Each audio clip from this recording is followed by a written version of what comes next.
Okay students, let us start with today's session.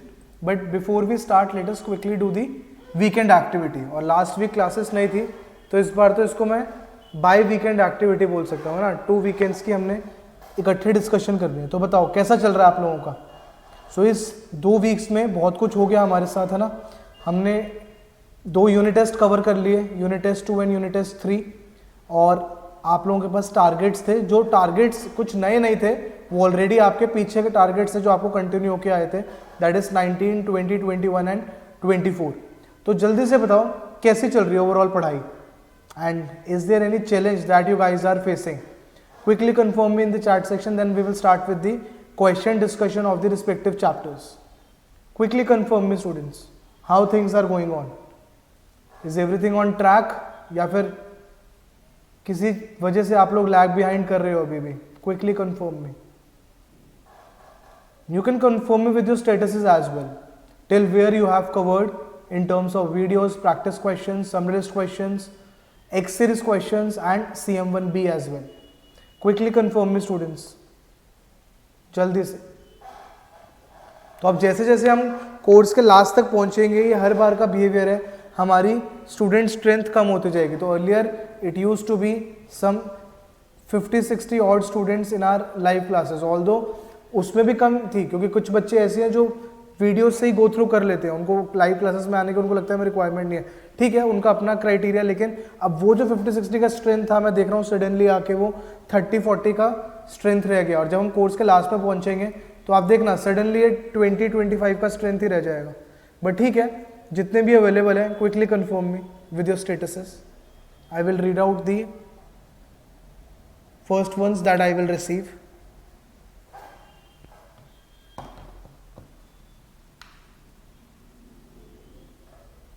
Quickly students, I am waiting for responses. This is very necessary.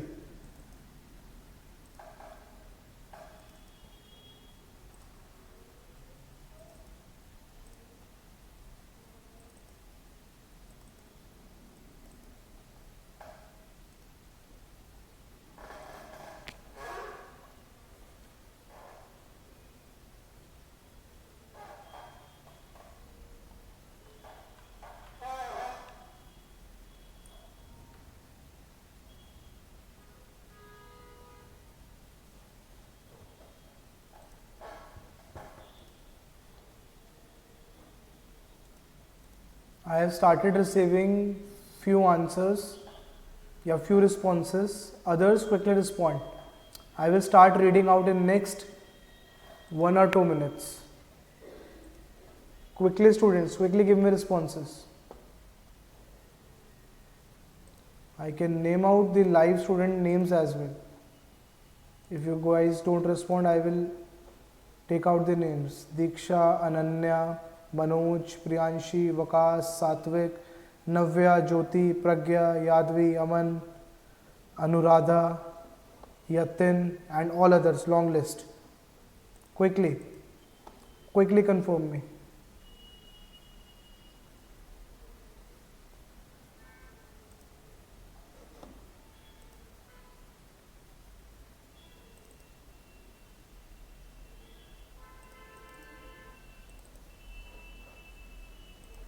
ठीक है. In the meanwhile others are answering, let me start reading out the responses. So first response is from Manoj. Manoj is saying everything done till chapter 26, जो हमारा इस week का target था, and videos completed for 27-28. Excel part done till chapter 21. ठीक है Manoj, you are going fine. I think you are doing CS1 as well along with CM1. तो ठीक progress है, ठीक प्रोग्रेस है. Priyanshi is saying covered everything till chapter 28 videos. By everything, Priyanshi, you mean summary list and CM1B as well. Is it right, Priyanshi? Quickly confirm. Pragya is saying, sir, a lot of things are going on at the same time, so I can say that I am doing well, just lagging a little bit. ठीक है. So Pragya फिर भी I think I need the specific answer in terms of chapters, ताकि मैं आपको बेटा advice कर पाऊँ कि कैसे आप अपना आगे का टाइम यूटिलाइज कर सकते हो. So Yatan is saying everything completed till chapter 24 which is just at par with the class and struggling with Excel completed only till CT1 portion. नहीं अतिन बेटा, अभी इस वीक तक आने से पहले आपका Excel चैप्टर 15 का और 19, 20, 21 का आपको एटलीस्ट कुछ तो देख के आना चाहिए था, बिकॉज आज हम चैप्टर 19 के कुछ क्वेश्चंस देखेंगे एक्सेल के क्लास में. Yadve is saying done with practice question till chapter 28 and Samril is still chapter 25 but still facing little difficulties in practicing questions and 9 videos of Excel. ठीक है, तो अच्छा मैं आपको एक और चीज़ बताऊंगा. एक्सेल पे जो आप CM1B की वीडियोस देख रहे होगे, पास पेपर्स की वीडियोस, उसमें हमने ऐसा नहीं है कि सारे क्वेश्चंस कवर कर लिए हैं. उसमें आपके कुछ कुछ इंपॉर्टेंट जो क्वेश्चंस है वो मैंने कवर करे थे पास पेपर्स में. लेकिन आपको कोशिश ये करनी है एग्जाम में जाने से पहले एटलीस्ट 70-75% क्वेश्चंस तो आप कवर करके जाओ of both I and IFOA. जितने भी CM1B के पेपर है मैं आपको बोलता हूँ, IFOA वाले बच्चों को बोलता हूँ कि आपको आई के क्वेश्चंस नहीं करने. That is valid for CM1A. CM1B के लिए आप दोनों सोसाइटी से क्वेश्चंस प्रैक्टिस करके जाओ ताकि आपकी और प्रैक्टिस होगी. मेरा एक्सपीरियंस क्या है, बच्चे मोस्टली एक्सेल पार्ट पर ज़्यादा स्ट्रगल करते हैं as compare to theory part. और आई वाले बच्चों के लिए ऑलरेडी मैं नोटिफाई कर चुका हूँ. अब से आप लोगों को भी ऑनलाइन टाइप करके ही प्रैक्टिस करनी है. जो आप लोगों के पास एक एडवांटेज था नॉर्मल ट्रेडिशनल फॉर्मेट में लिखने का, वो एडवांटेज अब आई ने आपसे वापस से छीन लिया. तो रिसेंट नोटिफिकेशन के हिसाब से आपका एग्जाम अब ऑनलाइन बेस्ड ही होगा. That will not be open book नहीं होगा IFOA की तरह, बट ऑनलाइन बेस्ड रहेगा. Is it clear I students? Anything else students that you guys want to discuss with me? Otherwise I will straight away start with today's question practice. Quickly let me know. I am giving you 2 to 3 more minutes. If you have anything to discuss, do mention that on the chat section.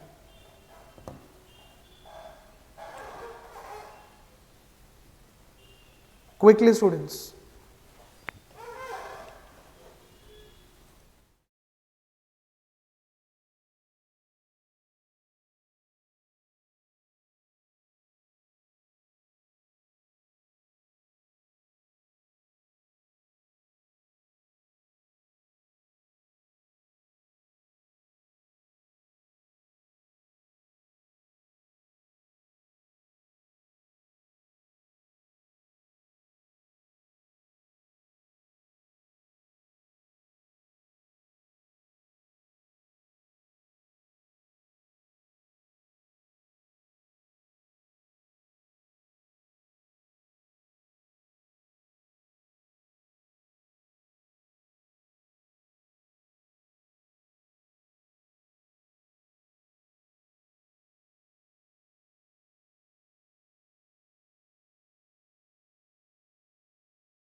Okay, so I think no more questions from your end. Let us quickly start with question practice now. So students, let me open the first question that we are going to discuss in today's class. Let me open it on my screen.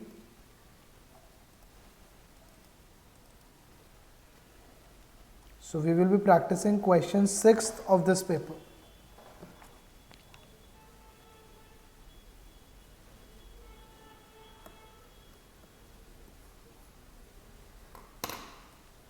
Quickly start making sense out of it. We are going to discuss the equation in next 5 minutes.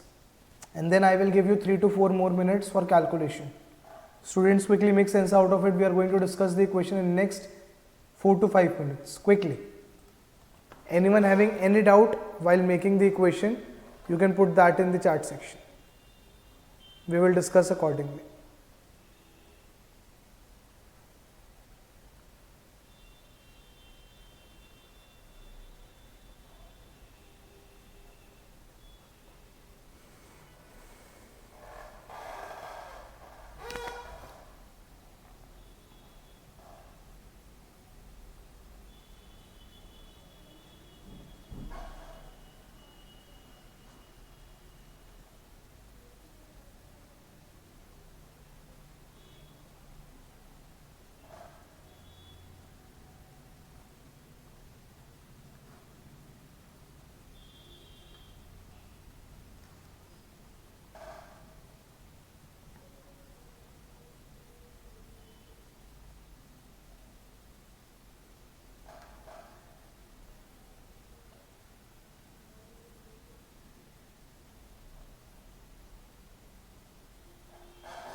Okay, students, let me read out question along with you all. A life aged 55 exact purchases a 3-year term insurance with sum assured 1,50,000 payable if death occurs during the term of the policy. Level premiums of 900 are payable annually in advance throughout the term of the policy or until earlier death. The death benefit is payable at the end of each of the policy year of death. Is it clear? Death benefit is payable at the end of the policy year of death, not each of the, obviously एक ही बार death होनी है.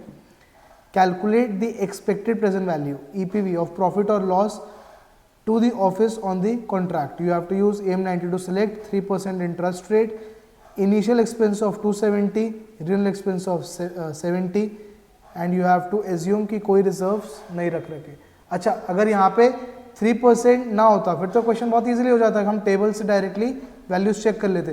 क्योंकि अब 3% given है तो आपको इस question को फर्स्ट प्रिंसिपल से सॉल्व करना पड़ेगा और उसी के लिए मैंने आपको टाइम दिया. अदरवाइज तो इस क्वेश्चन में कुछ था ही नहीं अगर फर्स्ट प्रिंसिपल से ना करना होता तो.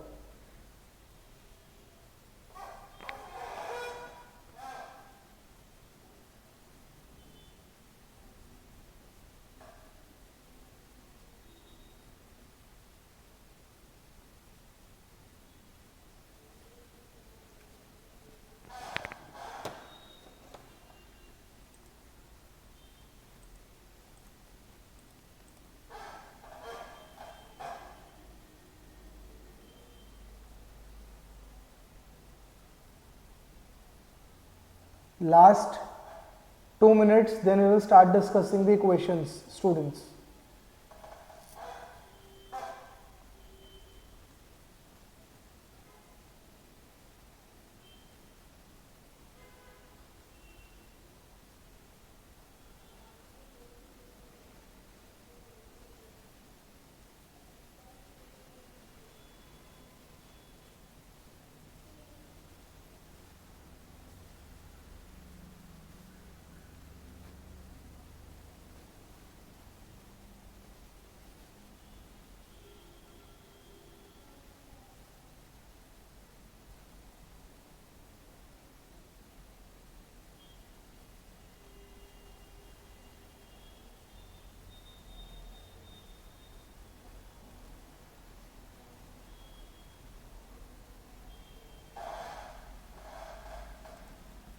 Okay, started receiving few equations. Let us start discussing it.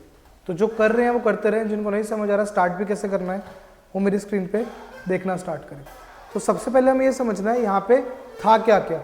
3 चीज़ें हैं. एक तो प्रीमियम्स की हमें ईपीवी निकालनी है, एक हमने बेनिफिट्स की ईपीवी निकालनी है और एक हमने एक्सपेंसेस की ईपीवी निकालनी है. सबसे पहले हम ये देखते हैं कि बेनिफिट्स की ईपीवी कैसे निकालेंगे. EPV of benefits. तो बेनिफिट्स की ईपीवी निकालने के लिए पहले हमें समझना पड़ेगा डेथ बेनिफिट मिलना कहाँ पे है. तो 3 ईयर का टर्म इंश्योरेंस है for 55 year aged old person. ठीक है, तो ये 56, ये 57, 58. तो या तो यहाँ पे डेथ हो सकती है या यहाँ पे डेथ हो सकती है या इस पीरियड में डेथ हो सकती है ना. तो हमें वही चीज़ यहाँ पे कंसिडर करनी है. तो will be writing it 1.5 lakhs.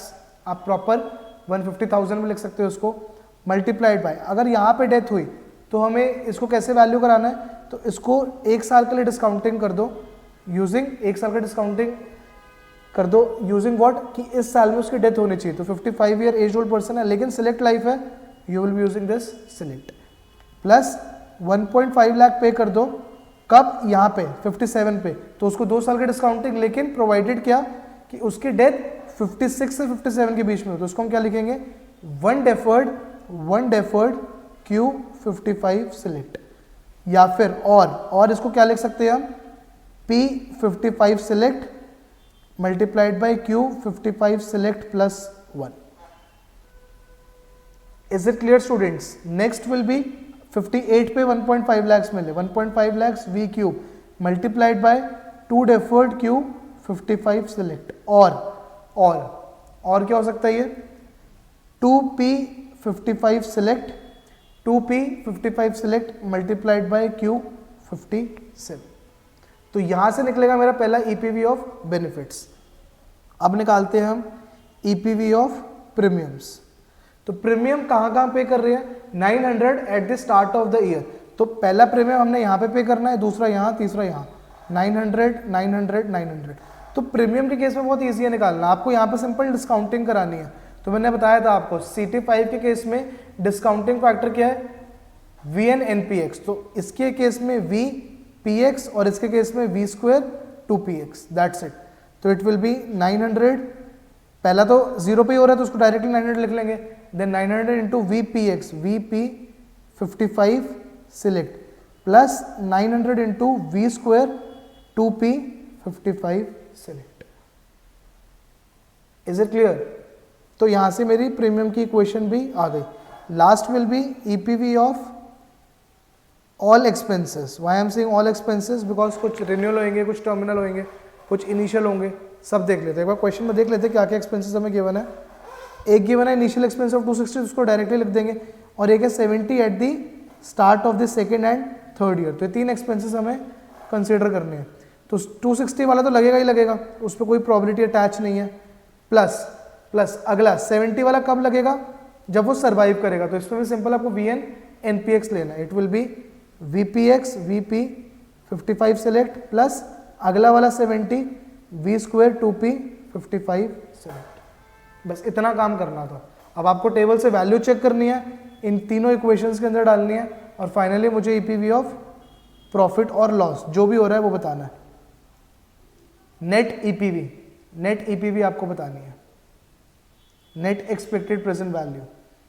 तो ये मेरा था बेटा बेनिफिट्स, ये था प्रीमियम, ये था expenses. So what you have to do is 2 - 1 - 3, इसका फाइनल आंसर बताना। For that I am giving you 2 more minutes quickly. I have already started receiving final answers.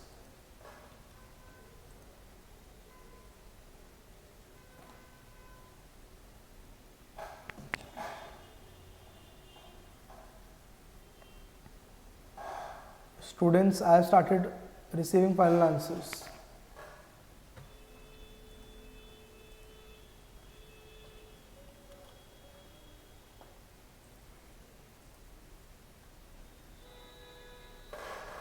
Perfect Manoj, perfect Mansi, perfect Anuradha, perfect Yatin, right answers.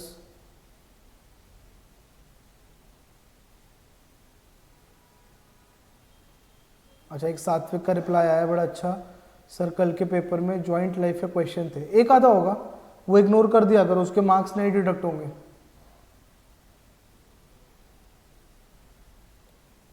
Joint life अगर question था Satvik, don't worry, we will not value that question. कल का test, मतलब आप कल के test को वैसे भी एक टेस्ट मत कंसीडर करो, वो आपके लिए एक प्रैक्टिस असाइनमेंट थी। मतलब अगर मैं पूरे 5 टेस्ट की बात करूँ, CM1 के ऑल 5 टेस्ट्स की बात करूँ, सबसे लीस्ट इंपॉर्टेंट टेस्ट था कल का। लेकिन वो कल का टेस्ट इसलिए मैंने आप लोगों को घुसवाया हुआ है, ऑल दो टेस्ट की कोई सेंस नहीं है, लेकिन मैं आपको इसलिए घुसवाया हुआ ताकि आपकी 15 से 18 तक की अच्छी प्रैक्टिस हो जाए। इज इट क्लियर सात्विक? तो अगर जॉइंट लाइफ का था भी तो don't worry, we will not value. Satvik, what will be the answer for this question?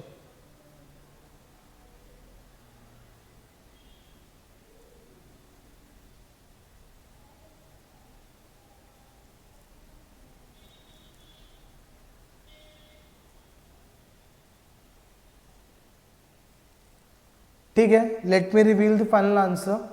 So final answer is as given by few of you, 269.9 is the final answer. Students, is this clear? Quickly, yes or no? Okay, Aman is asking, sir मैंने chapter 28 तक कर लिया है, तो ये वाला question तो हम प्रॉफिट वेक्टर वाले कॉन्सेप्ट से भी कर सकते हैं। बिल्कुल कर सकते हो बेटा, बिल्कुल कर सकते हो, लेकिन मैं एज अ स्टूडेंट इसको इसी मेथड से करना ज़्यादा प्रेफर करता, बिकॉज उसमें क्या है, आपको प्रॉपर टेबल वेबल बनाना पड़ेगा, उसमें फालतू का आपका टाइम वेस्ट होगा। तो अगर आप मेरे से पूछ रहे हो कर सकते हैं नहीं कर सकते, बिल्कुल कर सकते हैं। करना चाहिए नहीं, मैं आपको इसी मेथड से करता सॉल्व, जिस मेथड से मैंने करा है। मैं इसको प्रॉफिट वेक्टर वाले मेथड से नहीं करता।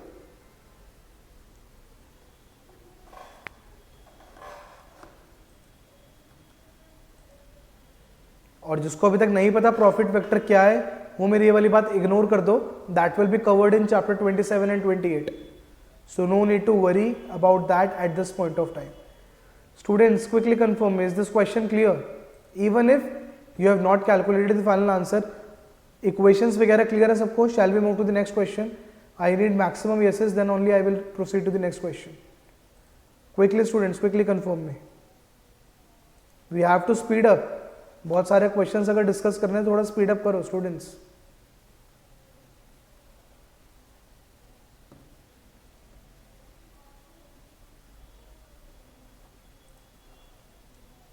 Okay, started receiving a lot of yeses. Now let us move to the next question. So next question is from the same paper. We have to do question, I think question 10 is from joint life. तो question 10 अभी के लिए हम ignore करते हैं, मैंने question 10 लिख रखा था. question 10 हमारा joint life का है तो उसको भी हम इग्नोर करते हैं. Let us move to the next paper. I will tell you which question we are targeting next.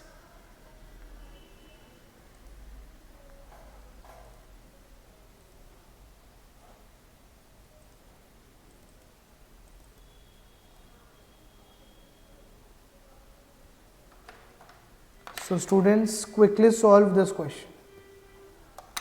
September 15 question 5, जल्दी से. तो आज हमारी फर्स्ट क्लास है इस यूनिट की, तो मैं आपको इजी क्वेश्चंस करवा रहा हूँ कंपैरेटिवली.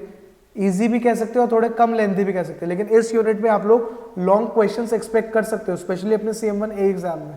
तो कल की क्लास में या फिर जो नेक्स्ट क्लास जब भी हमारी होगी इस यूनिट की, उसमें हम लॉन्ग क्वेश्चंस टारगेट करेंगे.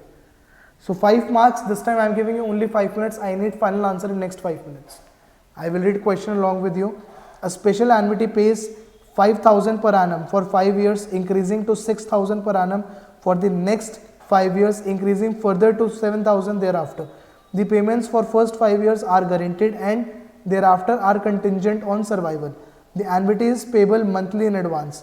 Calculate the expected present value of this annuity for a life age 60 exact. Show all your workings.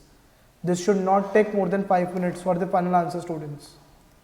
Because आप कोई प्रॉपर टाइप नहीं कर रहे हो, प्रॉपर लिख नहीं रहे हो, आपको रफ में सॉल्व करना है और मुझे फाइनल आंसर बताना है. यहाँ पे कोई आप प्रेजेंटेशन नहीं कर रहे हो अभी.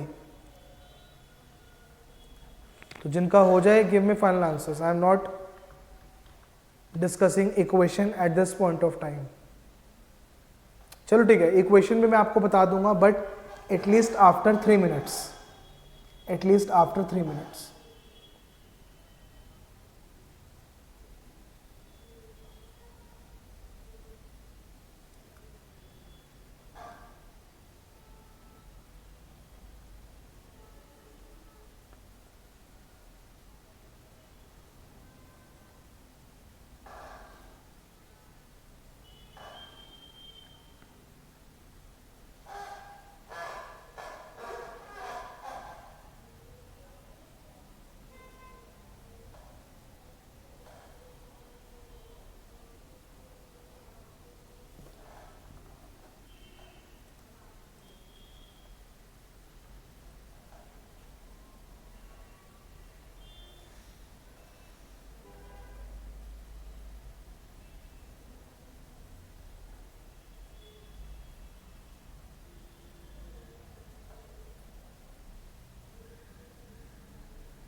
ठीक है स्टूडेंट्स, इक्वेशंस डिस्कस करते हैं, इक्वेशन डिस्कस करते हैं, फिर मैं आपको फर्दर 60 सेकंड्स और दे दूंगा कैलकुलेशंस के लिए। तो यहाँ पे हमें क्या बोला गया है, यहाँ पे हमें क्या बोला गया, पहले एज क्या है, करंट एज क्या है उस पर्सन की 60, पहले 5 साल के लिए 60-65 तक क्या बेनिफिट मिल रहा है 5000, है ना। 65 से 70 तक क्या बेनिफिट मिल रहा है 6000, और फिर 70 से देयर आफ्टर जब तक सरवाइव करेगा क्या मिल रहा है 7000, यही बोल रखा है। लेकिन पहले वाला 5000 गारंटीड है, गारंटीड टर्म आते ही ये आपकी जो एन्युटी बनेगी वो कौन सी एन्युटी बन जाएगी, CT1 वाली। तो इट विल बी 5000, अच्छा एडवांस में बोला अरियर में बोला, ये देख लेते हैं एक बार। एन्युटी पेज, ठीक है, the payments for first 5 years अगर एंटेड, the annuity is payable monthly in advance, अच्छा मंथली भी है। तो पहली एन्युटी क्या बनेगी, a due 5 monthly in advance. अगली एन्युटी, अच्छा अब इसको करने के दो तरीके हैं, या तो मैं ये मान लूँ कि ये जो 6000 है, ये जो 6000 5 साल के लिए और 7000 देर आफ्टर है, मैं ये भी तो बोल सकता हूँ कि 6000 forever from age 65, from age 65 and 7 and remaining 1000 forever from age 70। समझ आया मैं क्या बोल रहा हूँ, 6000 था 65 से 70 तक, और 7000 70 से जब तक सर्वाइव कर रहे, तो मैं इसको ये भी तो बोल सकता हूँ कि 6000 for ever till he survives, ठीक है। उससे क्या होएगा, इस 7000 का 6000 इसी एन्युटी में इंक्लूड हो जाएगा, और रिमेनिंग का 1000 में अलग से वैल्यू करवा लूंगा। तो इससे क्या हो जाएगा, मेरी कैलकुलेशन ईजी हो जाएगी, मेरा लिखने का तरीका ईजी हो जाएगा। तो मैं क्या लिखूंगा, simply plus 6000 whole life annuity. अभी क्या बन रही थी, टर्म बन रही थी 5 साल के लिए, टर्म की जगह मैं होल लाइफ एन्युटी बना दूंगा। It will be a due age 60 के लिए, सॉरी ए ड्यू एज 65 के लिए पेबल मंथली, लेकिन इसको आपको 5 साल के लिए डिस्काउंट पे कराना पड़ेगा। तो डिस्काउंटिंग क्या आएगी, VN NP X। Is it clear students. Plus remaining 1000 की अब क्या बन जाएगी, again A due 70 12 multiplied by V10 10P 60। एक तो ये तरीका है। दूसरा तरीका क्या है, दूसरा तरीका क्या है, इन दोनों बेनिफिट को अगर हमें कंबाइन नहीं कराना तो मैं डायरेक्टली क्या लिख लूंगा, इस 6000 को, ये मेरी एक टेम्परेरी एन्युटी बन जाएगी। It will be a due 65:5 payable monthly V5 5P 60 plus ये 1000 की जगह अब क्या हो जाएगा, ये 1000 की जगह अब क्या हो जाएगा 7000 a due 70 payable monthly V10 10P 60। Answer दोनों से सेम आएगा, लेकिन इस वाले तरीके से आपकी कैलकुलेशंस कम हो जाएगी। इज इट क्लियर स्टूडेंट्स, दोनों तरीके समझ आए। I have started receiving final answers as well, तो जिस जिसका फाइनल आंसर आ गया वो दे सकते हैं, और अगर किसी को कॉन्सेप्ट में दिक्कत आ रही है समझने में तो बता दो।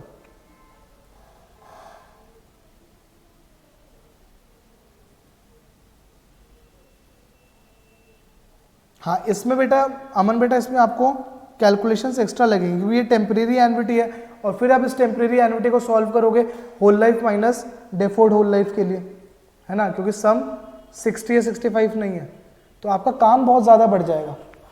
इंस्टेड डायरेक्टली इस मेथड से आप करोगे तो आपका काम ईजी रहेगा।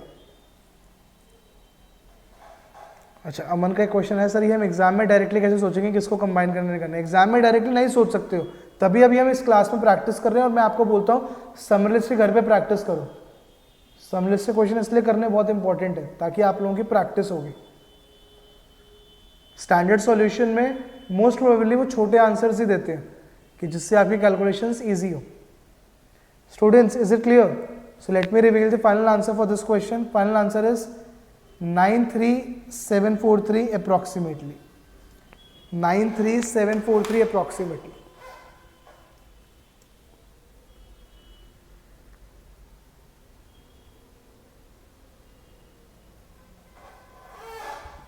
Students, is it clear?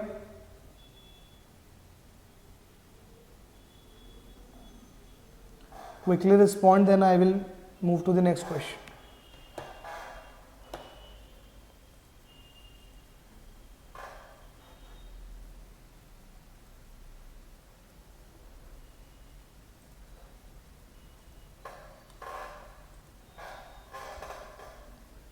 Okay, started receiving few responses but not from you all. Students, I don't need कि हम कोर्स के एंड में आके अपना पार्टिसिपेशन कम करें, तो या तो आपका येस आना चाहिए, आपका डाउट आना चाहिए. Quickly respond in the chat section. Either it should be clear to you और you should post your doubt. There should not be any other response. Quickly. अच्छा, मेरे बोलने के बाद अब बहुत सारे डन आने लग गए, तो आप लोग पहले सो रहे होते हो क्या? अब बहुत सारे डन आ रहे हैं. ठीक है, आगे चलते हैं. Let us move to the next question.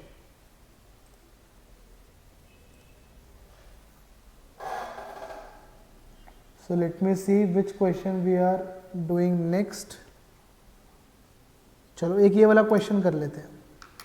First principle based है, मजा आएगा. अब तो आप लोगों की बहुत ज्यादा फर्स्ट प्रिंसिपल की प्रैक्टिस हो जानी चाहिए.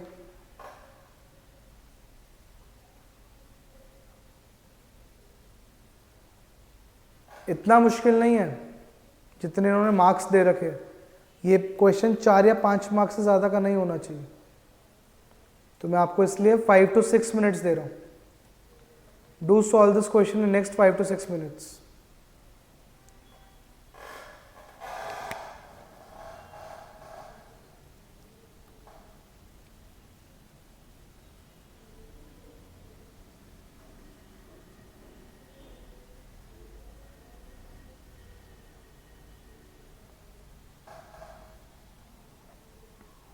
This is whole life annuity payable in arrear for a 73.25 year aged old person payable quarterly. आपको इसकी वैल्यू निकालनी है और उन्होंने क्या बोला है? 4% इंटरेस्ट रेट पे और PFA 92C20 टेबल यूज करना है और आपको एज्यूम करना है 73 से 74 के बीच में आपकी फोर्स ऑफ मोर्टेलिटी कांस्टेंट है. And trust me, this is not a difficult question.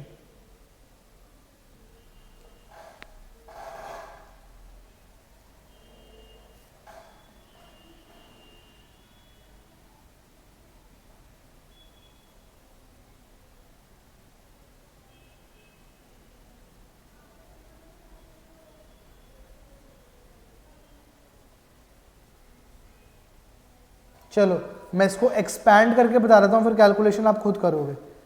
ठीक है, इसको एक्सपैंड करके बता देता हूँ मैं आपको. तो ये 73 एज है, ये 73.25 एज है. ठीक है, यहाँ से लेके आपको होल लाइफ एन्युटी बनानी है पेबल क्वार्टरली.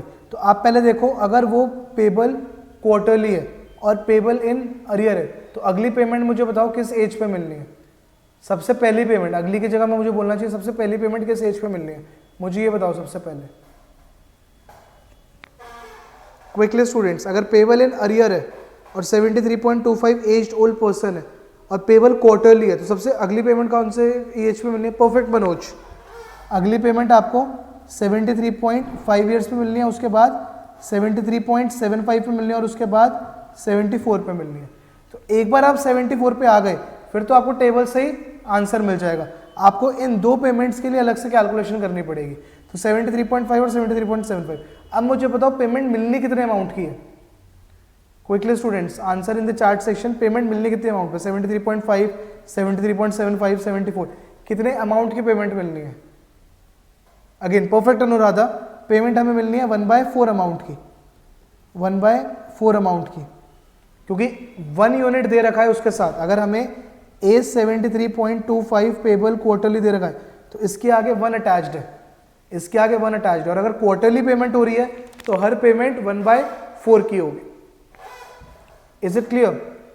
तो मैं क्या बनाऊंगा, इस 1/4 वाली पेमेंट को, 0.25 पेमेंट को, अगर मुझे यहाँ पे लेके जाना है, एक क्वार्टर से डिस्काउंट कराना है, तो बताओ मैं कैसे कराऊंगा? It will B V 0.25. इसकी तो कैलकुलेशन नॉर्मल कैलकुलेटर कर देगा. मल्टीप्लाइड बाय, अगर उसकी एज 73.25 ईयर्स है तो उसको 0.25 ईयर्स सर्वाइव करना चाहिए. प्लस अगला 0.25 मल्टीप्लाइड बाय V 0.5. अगर उसकी एज 73.25 है तो उसको अगला 0.5 ईयर्स सर्वाइव करना चाहिए. प्लस डायरेक्टली क्या मैं इसको लिख सकता हूँ? ए ड्यू ए ड्यू 74 पेबल क्वार्टरली लिख सकता हूं, लेकिन उसकी वैल्यू जो आएगी वो इसी एज पे आएगी, तो उसको मुझे डिस्काउंट करके 3 क्वार्टर से डिस्काउंट करना पड़ेगा V N N P X से। So it will be V 0.75 P 73.25। तो ये काम करना था आपको, अब सिर्फ आपको वैल्यूज डालने हैं, that's it.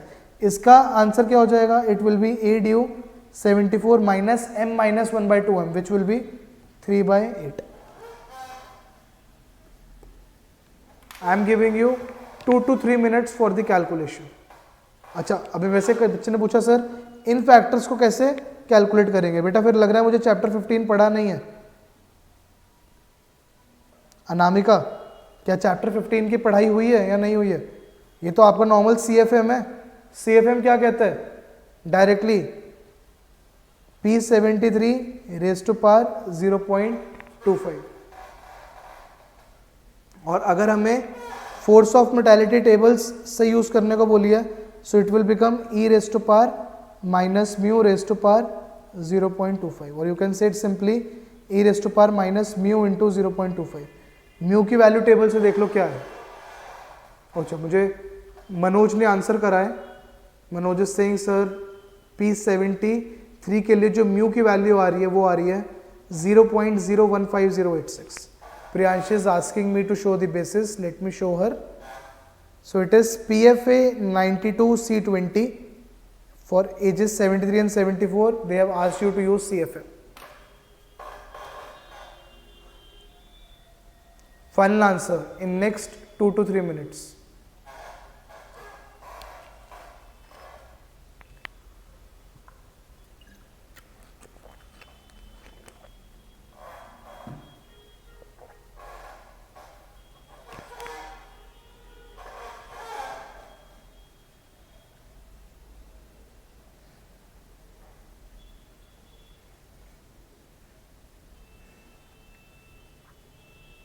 Okay, started receiving final answers. Aman is asking me to show the working. So here is the working, Aman. You can have a look. I will reveal final answer in next 60 seconds. किसी को working में कोई भी problem है तो बेटा पूछ सकते हो। तो एक क्वेश्चन जरूर फर्स्ट प्रिंसिपल से सॉल्व करना था, लेकिन इतना ट्रिकी नहीं था। मतलब 7 नंबर्स तो बहुत ही उन्होंने ओवर ऑप्टिमिस्टिक आपको होकर दे रखे। According to me, this should deserve 5 marks, not more than that.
Okay, let me reveal the final answer now. It is 11.011. 11.011.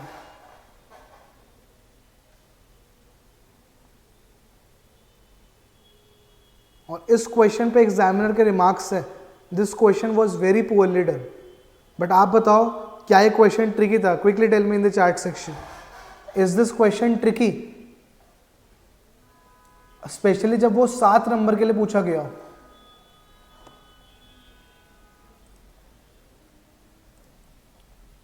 तो ठीक है, with this we are done with this question. So what I was asking you is this question tricky? How will you rate this question? आप बताओ। Examiner ने लिख रखा है this question was very poorly done. So I think there was some streaming error, तो ये वाली बात हमारी रह गई थी। तो क्विकली कंफर्म मी, क्या ये क्वेश्चन ट्रिकी है? आप लोगों को लग रहा है ट्रिकी है? नहीं, मुझे नहीं लगा। हाँ ठीक है, थोड़ा सा एप्लीकेशन अप्लाई हुआ था, बट अगर यही चीज़ 7 नंबर के लिए पूछी गई है तो हमारे पास एग्जाम में शो करने के लिए 15 मिनट है। तो 15 मिनट के हिसाब से I don't think this was a very difficult question, थोड़े से स्किल्स अप्लाई हुए हैं, otherwise this question is tricky, not tricky, this is straightforward. ठीक है, आगे प्रोसीड करते हैं। Let me tell you which question we are targeting next. तो एक लॉन्ग क्वेश्चन उठाते हैं, चलो let us pick one long question now.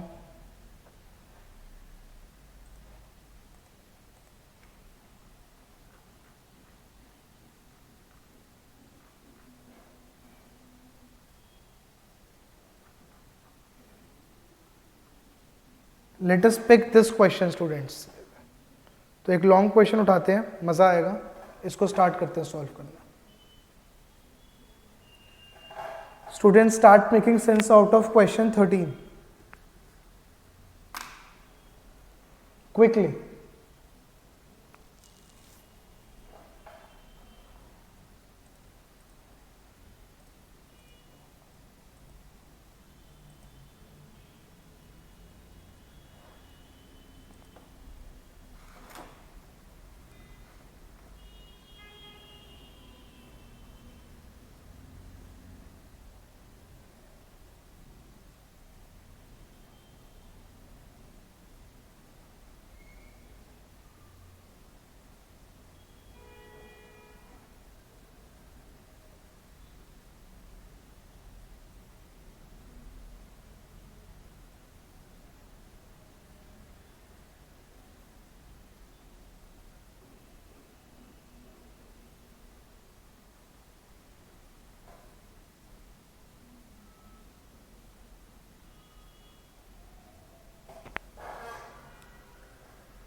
Okay students, late me start reading out this question because long question है तो मुझे next page पे भी जाना पड़ेगा। So let us quickly read the question. A life insurance company issues a policy to a male life aged 40 exact which provides the following benefits: an annuity of 30,000 per annum payable annually in advance starting on the policyholder's 65th birthday and continuing for life thereafter. The annuity increases by 1500 each year with the first increase given on the policyholder's 66th birthday. A decreasing term assurance with a death benefit payable immediately on death, which is given by the formula this denote, where T denotes the curtailed duration in years since inception of the policy. Death benefit cover ceases at 65. The policy is paid for by level monthly premiums payable in advance from the date of issue for 25 years but ceasing on earlier death. The company uses the following premium basis: AM92 select 4% interest rate, initial commission of 35%, initial expense of 225, renewal commission of 5% of second and subsequent monthly premiums, renewal expense of 55 per annum at the start of the second and subsequent policy years, death benefit of 275, and annuity payment expense of 2.5% of each annuity payment. ये कुछ नया expense है ना? The renewal expense and the death benefit claim expense are both assumed to increase continuously at 4% compound per annum from inception of the policy and to cease at age 65 or earlier death. Calculate showing all working the monthly premium of the policy. तो long question है, 13 marks का है, तो मैं आपको 10 minutes दे रहा हूँ सिर्फ इसकी इक्वेशन बनाने के लिए, और फिर मैं आपको एक और 10 मिनट्स दूंगा इसके कैलकुलेशन के लिए। Quickly students, start making sense out of this question. I am giving you 10 minutes just for making equations. Quickly complete it, then we will discuss.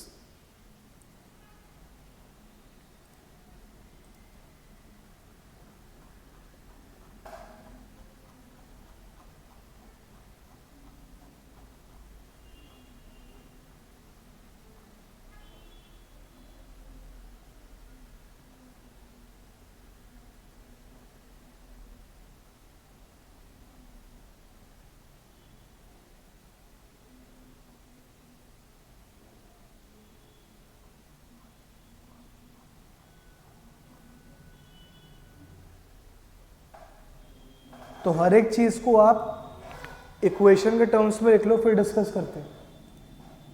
Last 8 minutes.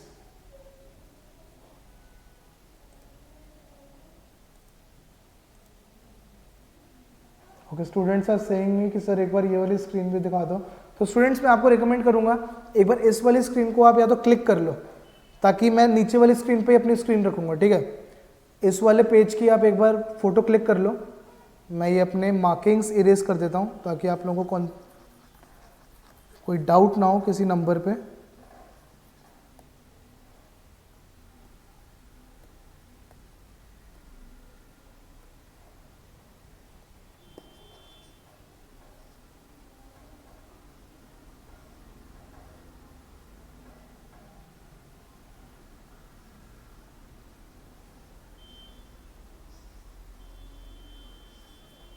ठीक है, सबका डन आ रहा है। Now let me just scroll down to the next sheet, quickly solve it. I am going to discuss equation in next 7 minutes.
Students I have received too few responses, why is this the case?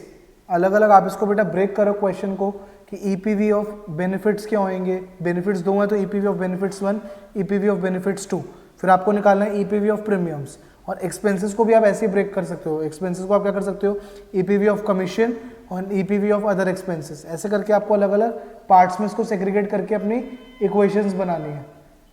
तो मैं जानना चाहता हूं कि आप लोगों ने मुझे आंसर नहीं दिया और अपना कर चुके हो या आपको और टाइम चाहिए। Quickly confirm in the chat section, as this is a long question, I don't want हम रश करें। बेशक हम ये वाला क्वेश्चन और कर लें सिर्फ, आई हैव नो इश्यूज, लेकिन इस क्वेश्चन को हम बहुत ढंग से करने वाले हैं बिकॉज ये आपको ग्लिम्स देगा कि एग्जाम में कैसे क्वेश्चन आ सकते हैं। यहाँ पे हम प्राइसिंग कर रहे हैं एक तरीके से, प्रीमियम निकालना मतलब प्राइसिंग कर रहे हैं insurance company point of view से।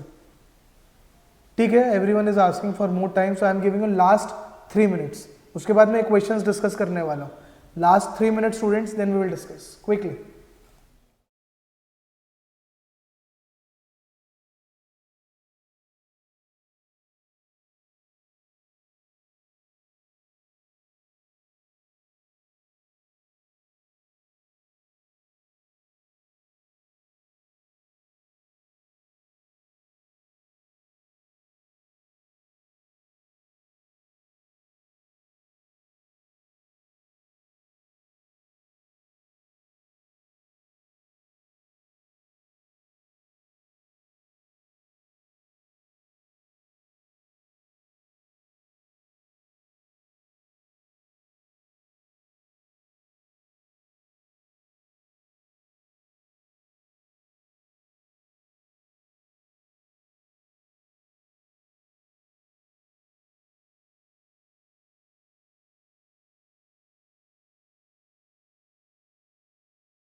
ओके स्टूडेंट्स, स्टार्ट करें डिस्कस करना। तो एक ट्रिकी क्वेश्चन करा और मैं देख रहा हूँ सबके आंसर्स आने बंद हो गए, है ना। तो बस किसी के भी आंसर्स कंप्लीट नहीं आए। मनोज ने कुछ कुछ पोर्शन दिया, अनुराधा ने कुछ कुछ पोर्शन दिया और काफियों ने तो कुछ भी नहीं दिया। तो डिस्कस करना स्टार्ट करें क्विकली, यस और नो। क्विकली टेल मी, क्या जितना आप इक्वेशंस बना सकते थे आप लोगों ने बना ली क्विकली? ठीक है, सब कह रहे हैं डिस्कस करना स्टार्ट करते हैं। तो डिस्कस करते हैं, फिर मैं आपको फर्दर टाइम दूंगा कैलकुलेशन के लिए। थोड़ा सा ट्रिकी एक दो क्वेश्चन इस क्वेश्चन में ट्रिकी था, जो मुझे आप लोगों के साथ वैसे भी डिस्कस करना था कि कुछ चीज़ें अगर 0% पे आ जाए उसको कैसे निकालना है। तो ऑलरेडी मैं पिछले बैचेस में भी बहुत डिटेल में डिस्कस कर चुका हूँ, तो इसको आज हम डिस्कस कर लेते हैं। But before that let us discuss equations in detail for this question. I am audible to each one of you? Quickly confirm in the chat section because I have received one response, sir, you are not audible. So others can quickly confirm me. Am I audible to all of you? Quickly tell me students, am I audible? I am waiting for responses students. Quickly confirm me. Am I audible?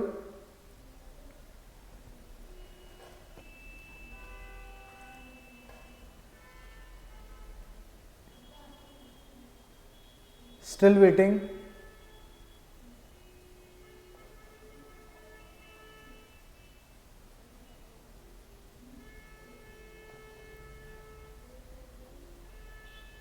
Students, can you confirm me? Am I audible? Okay, so I have started receiving a lot of responses. Am I audible now? तो discuss करना start करते हैं। तो सबसे पहले हम निकाल लेते हैं ईपीवी ऑफ बेनिफिट्स 1। तो पहला बेनिफिट क्या था? पहला बेनिफिट था जहां पे हम अपनी एनविटीज दे रहे थे एज 65 से। करंट एज 40 है, एज 65 से बेनिफिट मिलना है। तो क्या लिख लेंगे? V N NPX V25 25P 40 और बेनिफिट कितने का मिलना है? 30,000 का, लेकिन उसने 1500 से इंक्रीज हुए जाना है।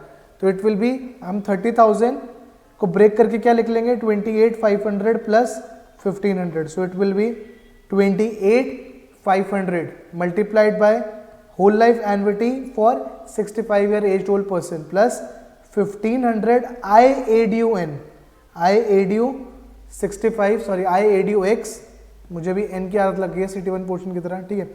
IADUX, तो ये होगी हमारी पहली इक्वेशन। कौन सी? EPV of benefit 1। बेनिफिट भी दो है। अब नेक्स्ट हम निकालते हैं EPV ऑफ बेनिफिट 2। बेनिफिट 2 क्या था बेटा? बेनिफिट, अच्छा इसका आंसर भी मैं रिवील कर ही देता हूँ। मेरे पास स्टूडेंट कह रहे हैं सर हमारे पास आंसर्स हैं इसके अवेलेबल। So it is 174,861.97। तो उसका मैं आंसर रिवील कर रहा हूँ। जो मेरे पास डायरेक्ट आंसर है उसको मैं हाथ के हाथ रिवील कर रहा हूँ। तो अब निकालते हैं ईपीवी ऑफ बेनिफिट 2, जो कि एक डेथ बेनिफिट है, जो कि एक डेथ बेनिफिट है। उसमें हमें कितना डेथ बेनिफिट बेटा कमिट करा है? 250,000 मिलेगा आपको पहले साल में और उसके बाद वो 10,000 से डिक्रीज हुआ जाएगा। यही बोला होगा ना, क्वेश्चन में देख लेते हैं। तो इट इज 250,000। 250,000 कैसे बोला मैंने? तो अगर आप देखो 10,000 into 25 will be 250,000 minus T. तो जैसे ही टी को 1 2 3 4 डालोगे तो 10,000 से डिक्रीज होता जाएगा। तो आपको इस फॉर्मेट में दे रखा है। इन शॉर्ट वो बोल रहे हैं 250,000 और उसके बाद 1,000 डिक्रीज होता जाएगा, ठीक है। Is it clear? 1,000 मतलब 10,000। यहाँ पे 1 लगेगा तो 1000 और मल्टीप्लाइड बाय 10,000 विल बी 10,000। तो पहले साल में डेथ हुई तो 250,000, उसके अगले साल में डेथ हुई तो 240,000, देन 230,000 एंड सो ऑन। तो ये भी हमारा एक IA वाले फॉर्मेट में क्वेश्चन सॉल्व हो जाएगा। तो EPV ऑफ बेनिफिट 2, तो हमें पहले साल में अगर 250,000 वैल्यू कराना है, so it will B 260,000 minus 10,000, 260,000 minus 10,000। अब एश्योरेंसेस देख लेते हैं क्या लगाने हैं। तो यहाँ क्या लग जाएगा? A40 select colon 25 term assurance. Term assurance, अच्छा मुझे किसने लिखा है? इमीडिएटली ऑन डेथ है। तो एक बार मैं पढ़ लूँ क्वेश्चन में क्या इमीडिएटली दिया हुआ है। यस, इमीडिएटली दिया हुआ तो एक बार भी लग जाएगा, जो कि क्लेम्स एक्सेलरेशन प्रोसेस यूज करके हम उसको डायरेक्टली 1 + I⁻⁴ से एडजस्ट करवा लेंगे। माइनस 10,000 इसके ऊपर increasing assurance again payable immediately 40 select colon 25। यहां तक समझ आया? तो ये बन गया मेरा EPV ऑफ बेनिफिट 2। तो इसको भी मैं एक्सपैंड करके आई डोंट थिंक करवाने की जरूरत है। ये फॉर्मुलेस आप सबको आते हैं, इसकी हम ऑलरेडी बहुत प्रैक्टिस कर चुके हैं। करना है तो आप ऐसे समझ लो ये टर्म एश्योरेंस है, टर्म एश्योरेंस को मैं लिख सकता हूँ whole life minus deferred whole life, या दूसरा ऑप्शन क्या है, क्योंकि इनका सम एज और टर्म का सम 65 है, दूसरा ऑप्शन है इसको करना एक तो है whole life minus deferred whole life और एक है endowment assurance minus pure endowment. तो दोनों में से किसी भी तरीके से आप इसको सॉल्व कर सकते हो। और आई ए वाले को कैसे सॉल्व करना है, आई ए वाले को it will be I A X minus V N N P X multiplied by N A X plus I A X plus N. तो वही फॉर्मूला यूज करके आपने इसको सॉल्व करना है। Is it clear, is it clear?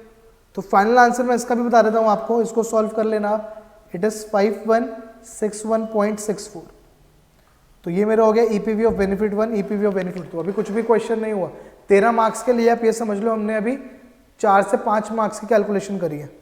Next हम चलते हैं ईपीवी ऑफ प्रीमियम्स पे। पहले हम ईपीवी ऑफ एक्सपेंसेस पे आए, इससे पहले ईपीवी ऑफ प्रीमियम्स पे चलते हैं।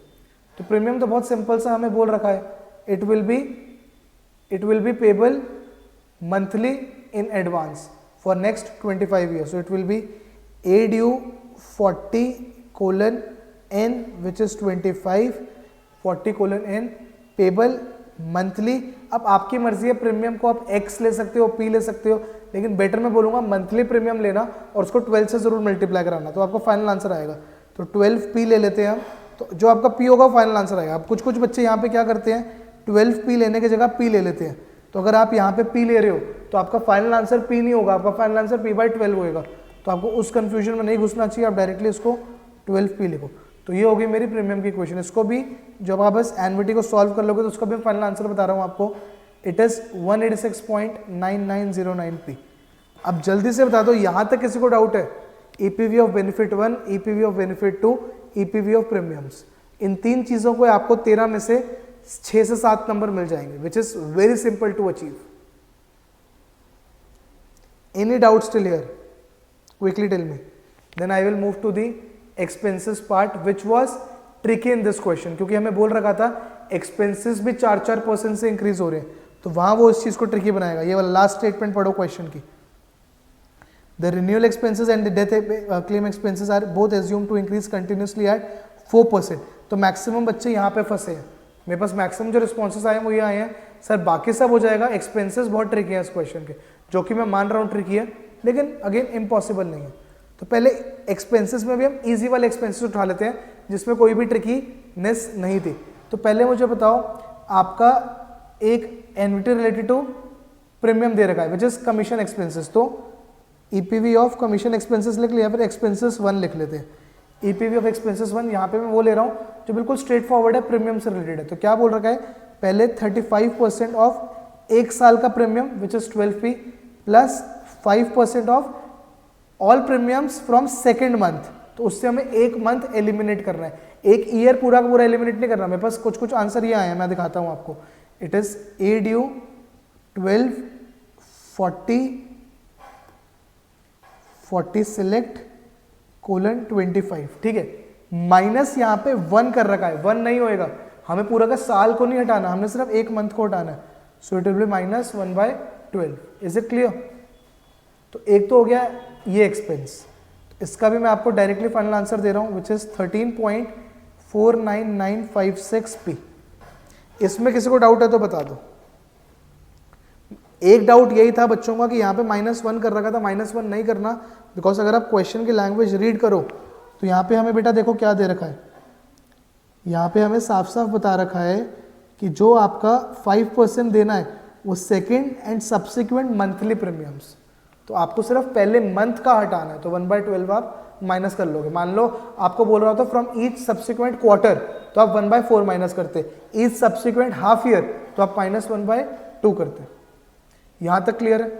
अब एक और इजी एक्सपेंस ले लेते हैं which is 2.5% of each NVT payment. तो आपके पास 2 ऑप्शन है, या तो आपके पास डायरेक्टली जो एनवीटी वाले बेनिफिट की वैल्यू आई है उसको सिंपल 2.5% से मल्टीप्लाई करा दो, तो आपके पास ये वाला एक्सपेंस आ जाएगा। दूसरा ऑप्शन क्या है, आप वापस से उस पूरी इक्वेशन को लिखो, तो ईपीवी ऑफ बेनिफिट 1, ये जो हमने लिखा था इसको दोबारा से लिखो और इसको 2.5% से मल्टीप्लाई करा दो। दूसरा ऑप्शन क्या है, ये जो फाइनल आंसर आया था दिस मल्टीप्लाइड बाय 2.5% कर दो, तो भी आपको आपका वैल्यू मिल जाएगा।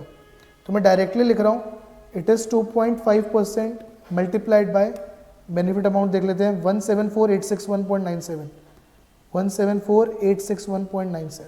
तो इसका आंसर आ रहा है आपका, इसका आंसर आ रहा है 4371.55। EPV of expenses 2, EPV of expenses 1, ये हमारा हो गया। Is it clear? तो अभी मेरे दो एक्सपेंसेस बचे हैं जिसमें 0% वाली कैलकुलेशन आएगी, जो कि मेन पार्ट है इस क्वेश्चन का, उसको अब मैं डिस्कस करने वाला हूं। तो एक मैं आपको खुद से करके दिखाऊंगा, एक मैं आपको अभी टास्क दूंगा दोबारा करने का। तो डेथ वाला कर लेते हैं, डेथ वाला ज्यादा ट्रिकी है, डेथ वाला कर लेते हैं। जो आपका एक इकलौता एक्सपेंस बचेगा वो आप लोग खुद करोगे। तो EPV of expenses 3, that is expenses related to death, कितना दे रखा है 275। तो डायरेक्टली हम इसको एश्योरेंस फैक्टर में लिख सकते थे। हम सिंपली क्या लिख देते, 275 मल्टीप्लाइड बाय जो भी हमारा हमने वहां पे लिया था ना, ये वाले एश्योरेंस फैक्टर्स, यहाँ पे जब बेनिफिट निकालने वक्त लिए थे ये वाले, तो डायरेक्टली ये हो जाता। तो क्या कर देते इसको हम, 275 multiplied by A bar 40 select colon 25। ये कब करते, जब डायरेक्टली इसको हम वैल्यूएट करवा रहे होते 4% पे। नहीं, यहाँ पे हमें क्या बोला है कि ये जो 275 है ये इंक्रीज होता जाएगा 1.04 से हर बार। तो ये इस क्वेश्चन की ट्रिकीनेस है। तो अब हम इसको फर्स्ट प्रिंसिपल से क्वेश्चन बना के देखना पड़ेगा।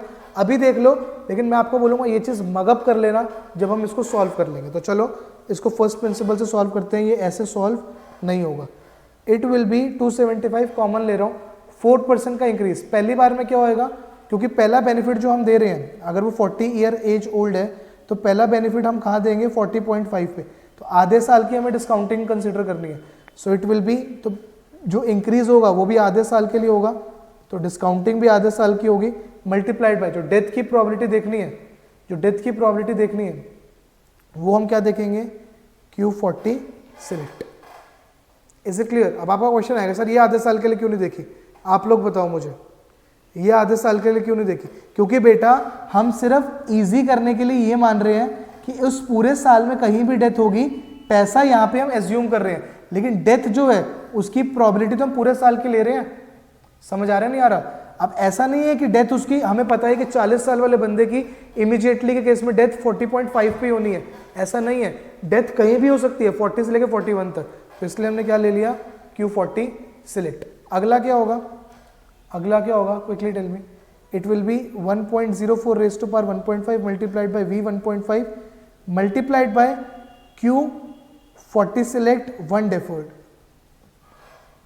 यही होगा 1 डेफर्ड Q40 सिलेक्ट। ऐसे ही होता जाएगा, होता जाएगा। लास्ट क्या होगा, it will be 1.04 raise to power 24.5 multiplied by V 24.5 multiplied by, बताओ कितना डेफर्ड। अगर यहाँ पे 1 डेफर्ड आया है तो लास्ट पेमेंट में कितना डेफर्ड आएगा, परफेक्ट 24 डेफर्ड Q40 सिलेक्ट। क्या यहां तक समझ आया? ठीक है, सबका यस आ रहा है।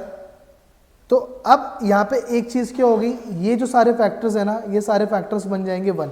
तो ये सिंपली क्या बचेगा, 275 Q40 select plus 1 deferred Q40 select plus 2 deferred Q40 select and so on till 24 deferred Q40 select. अब अगर आप लोगों ने एश्योरेंस वाले चैप्टर की डेरिवेशंस ढंग से देखी हो तो ये मुझे बताओ ये किसके इक्वल है, this 275 multiplied by what figure, ये किसके इक्वल है? आपको क्या कह रहे हैं ये कि एक, इसकी डेफिनेशन समझो क्या कह रहे हैं, 40 ईयर एज ओल्ड पर्सन की डेथ अगले साल हो जाए, मतलब इसी साल में हो जाए, 40 से 41 के बीच में हो जाए, प्लस अगर 40 से 41 के बीच में नहीं हुई, 41 से 42 के बीच में हो जाए, प्लस 41 से 42 के बीच में नहीं हुई तो 42 से 43 के बीच में हो जाए, ऐसे so on.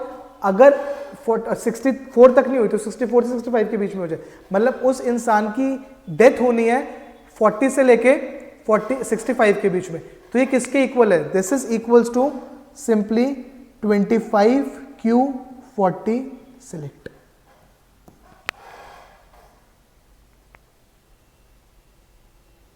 Is it clear? हम क्या देख रहे हैं, एक 40 ईयर एज ओल्ड पर्सन की डेथ या तो 40 से 41 के बीच में हो जाए, या 41 से 42 के बीच में, 42 से 43 के बीच में, टिल 64 से 65 के बीच में, मतलब अगले 25 साल में उसकी डेथ होने की प्रोबेबिलिटी हम निकाल रहे हैं। तो which is simply is 25Q40 select. तो यहां से हमने एक क्या चीज सीखी, मैं आपको एक फॉर्मूला नया दे रहा हूं। तो यहां से हमने ये सीखा, अगर हम AX सिलेक्ट कोलन N निकाल रहे हैं एट द रेट 0%, तो वो किसके इक्वल होगा? तो वो किसके इक्वल होगा? Quickly tell me. It will be NQX select. Very important, right it, NQX select. तो यही ट्रिकीनेस थी इस क्वेश्चन की, एक ये और दूसरा एक जब हम अभी एनविटी के केस में 0% इंटरेस्ट रेट पे निकालेंगे। क्या ये सबको समझ आया? क्विकली यस और नो। ये वाले क्वेश्चन में मैं बहुत टाइम इन्वेस्ट कर रहा हूं बिकॉज अब अगली क्लासेस में जब ये 0% वाली चीजें आएंगी तब मैं आपको इतना डिटेल में नहीं समझाने वाला। तब हम डायरेक्टली ये बोलेंगे कि 0% पे इंश्योरेंस फैक्टर निकालना है, तो वो ये होगा। मैं एज्यूम करूंगा ये आपको आता होगा। अभी भी किसी को डाउट है तो पूछ लो। इसका आंसर मैं आपको बता देता हूं। सिंपली प्रोबेबिलिटी मल्टीप्लाई करनी है, इट इज 28.83।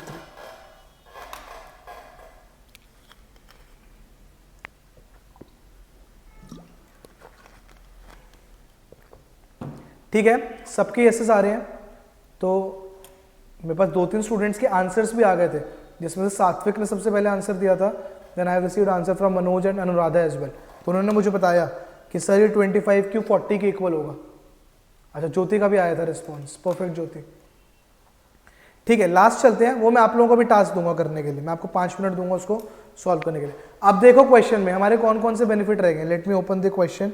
हमारा ये 35% वाला एक्सपेंस हो गया, एक ये 225 वाला बचा है, तो मैं इसको लिख लेता हूँ। एक ये बचा है, फिर 5% ऑफ सब्सिक्वेंट प्रीमियम हो गया, एक ये 55 वाला बचा है जो 4% से इंक्रीज होने वाला है, ये हो गया और ये हो गया। तो एक 225 वाला बचा और एक 55 वाला बचा। तो इसको अब हम वैल्यू करवाते हैं। तो EPV of expenses 4 will be equals to 225, तो इनिशियल है वो डायरेक्टली लग जाएगा, प्लस 55 कब से मिलना शुरू होना है? सेकेंड ईयर से। तो पहले ADU 40 सिलेक्ट कोलन 25 माइनस 1।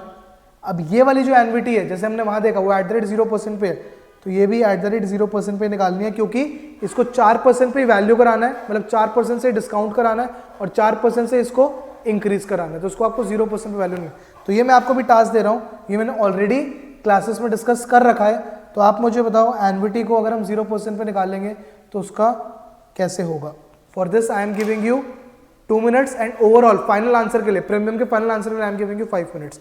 अगर आपको फाइनल फिगर्स चाहिए तो मैं आपको दोबारा दिखा देता हूँ। तो मेरा सबसे पहले EPV ऑफ बेनिफिट 1, जो EPV ऑफ बेनिफिट 1 आया था वो आया था 174,861.97, लिख लो। EPV ऑफ बेनिफिट 2 आया था 5161.64। EPV ऑफ प्रीमियम आया था 186.9909p। फिर EPV ऑफ एक्सपेंसेस 1 आया था 13.49956p। फिर EPV ऑफ एक्सपेंसेस 2 आया था 4371.55। फिर EPV ऑफ एक्सपेंसेस 3 जो अभी हमने करा है उसका आया 28.83। अब EPV ऑफ एक्सपेंसेस 4 ये मैंने आपको टू डू दिया और मुझे उसके बाद फाइनल आंसर चाहिए प्रीमियम का। For this I am giving you 5 more minutes. Quickly students.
Okay students, मेरे पास फाइनल आंसर्स भी आने शुरू हो गए हैं, तो मुझे लग रहा है समझ आ रही है अब चीज़ें।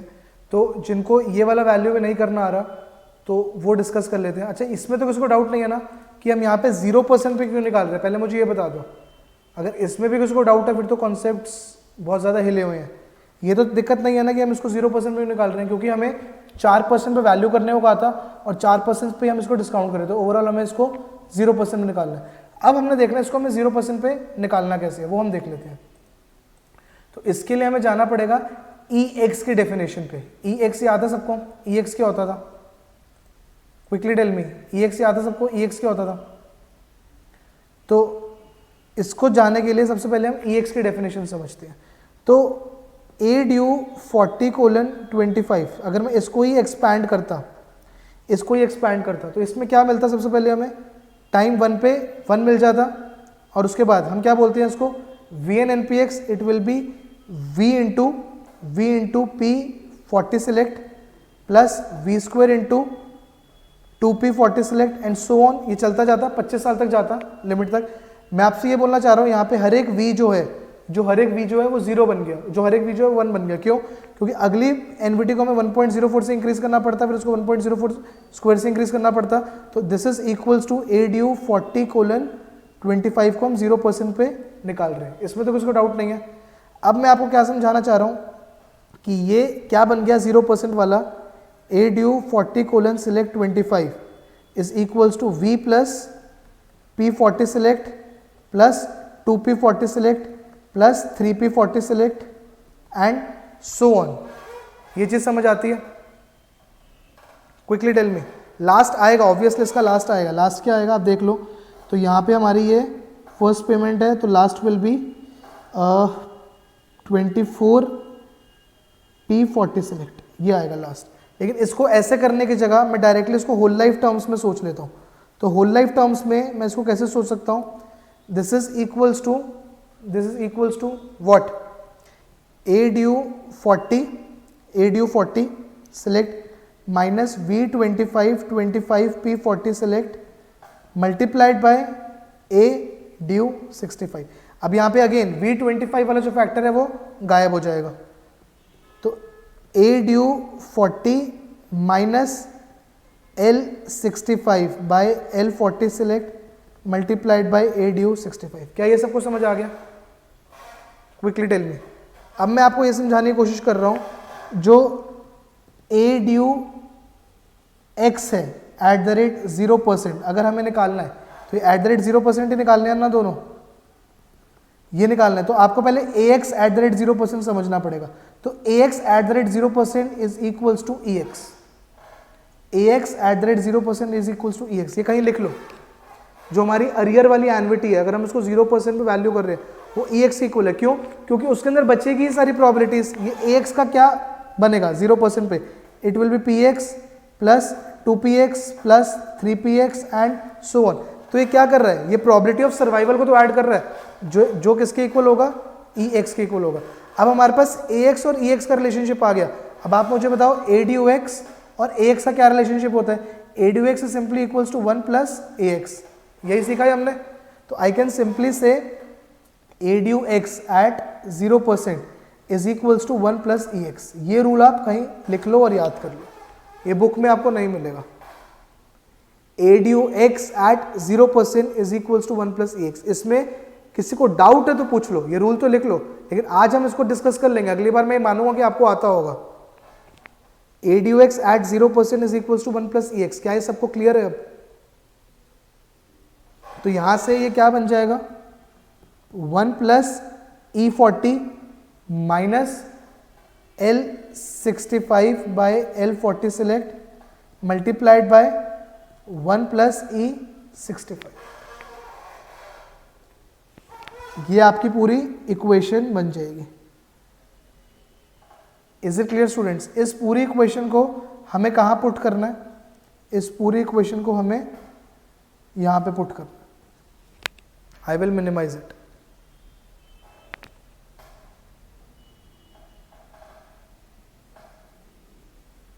ठीक है, सबके एसेस आ रहे हैं। तो ये करने के बाद हमें EX की डायरेक्टली वैल्यू टेबल से मिल जाएगी। तो हमारी EPV ऑफ एक्सपेंसेस 4 आ रहा है, 150.571। और जब आप अब अपने प्रीमियम को सारी चीज़ें इक्वेट करवा के, इक्वेट कैसे कराओगे, present value of premium EPV of premiums is equals to EPV of benefit 1 plus EPV of benefit 2 plus EPV of all 4 expenses. ठीक है, जब ये करोगे तो आपका फाइनल प्रीमियम का जो आंसर आ रहा है वो आ रहा है 1071.69। तो इसलिए इस क्वेश्चन में आपको 13 नंबर दिए गए थे, आपको 7 नंबर बाकी कैलकुलेशन के, और जो रिमेनिंग 6 मार्क्स है वो आपको जो 0% पे एनवीटी निकलवाई है और 0% पे जो एश्योरेंस फैक्टर निकलवाया उसके लिए। आप उसको प्रूफ करके आने की एग्जाम में जरूरत नहीं है, लेकिन आपको रिजल्ट्स पता होने चाहिए। तो आज हमने एक और चीज सीख ली, 0% पे हमने एश्योरेंस कैसे निकालना है, 0% पे हमने एनवीटी कैसे निकालनी है। Is it clear? Quickly tell me.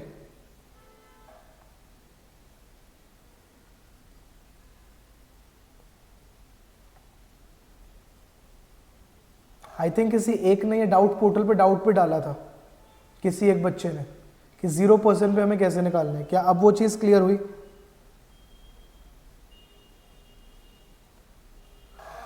Okay, straight away started receiving a lot of yeses. तो आज की क्लास फिर यहीं पे वाइंड अप करते हैं स्टूडेंट्स। एक हैवी क्वेश्चन हमने कर लिया, but we will try to do a lot of heavy questions in upcoming classes, because इस यूनिट से बड़ा क्वेश्चन आने के पूरे चांसेस हैं। ओके, सात्विक इज आस्किंग मी सर कौन सी ईयर का क्वेश्चन है, तो एक बार मैं सात्विक को ये कंफर्म कर देता हूँ, फिर वाइंड अप करते हैं। तो सात्विक, this is CT5 IFOA September 2015, CT5 IFOA September 2015।